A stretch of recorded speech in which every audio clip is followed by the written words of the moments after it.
చిన్నపిల్లలు ఆడపిల్లలు చిన్న వయసులో పెళ్లి చేసినప్పుడు భార్యాభర్తకు పడకపోతే భర్త పెద్దవాడై భార్య 18 ఇయర్స్ కన్నా తక్కువైతే ఈ మ్యారిటల్ డిస్కార్డ్ వచ్చినప్పుడు ఈ పాక్సో కేసులు భర్తలపైన పెట్టడం. అదేవిధంగా కాన్సెన్షువల్ అడాల్సెంట్ రిలేషన్షిప్స్ ఏదైతే అబ్బాయి అమ్మాయి ఇష్టపడి ప్రేమించుకుని లేదా ఆ అట్రాక్షన్లో వాళ్ళిద్దరూ సెక్షువల్ రిలేషన్షిప్లోకి ఎంటర్ అయినప్పుడు అబ్బాయి పెద్ద వయసు అమ్మాయి తక్కువ వయసు ఉన్నప్పుడు అబ్బాయి పైన అమ్మాయి వాళ్ళు కేసు పెట్టడం, వాళ్ళ పేరెంట్స్ కేసు పెట్టడం.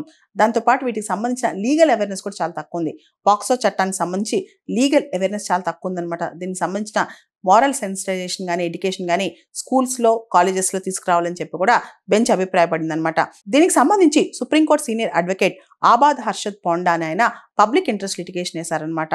పాక్సో చట్టానికి సంబంధించి పూర్తి స్థాయిలో అవేర్నెస్ క్యాంపెయిన్స్ జరగాలని, ఆ లా ఒక స్కోప్ కానీ లాలో ఉన్న ప్రొవిజన్స్ కానీ అందరికి తెలియాలని, అదేవిధంగా పాక్సోలో జెండర్ ఈక్వాలిటీ కూడా ఎక్కువ ఉండాలని, మారల్ ఎడ్యుకేషన్ సంబంధించి కూడా స్కూల్స్లో కరికులం రావాలని చెప్పి ముఖ్యంగా మినిస్ట్రీ ఆఫ్ ఇన్ఫర్మేషన్ బ్రాడ్కాస్టింగ్ వాళ్ళు ఒక పబ్లిక్ ఇన్ఫర్మేషన్ దీనిపైన పూర్తి స్థాయిలో రన్ చేయాలని చెప్పి కూడా ఆయన ఈ పిఐలో వేశారనమాట.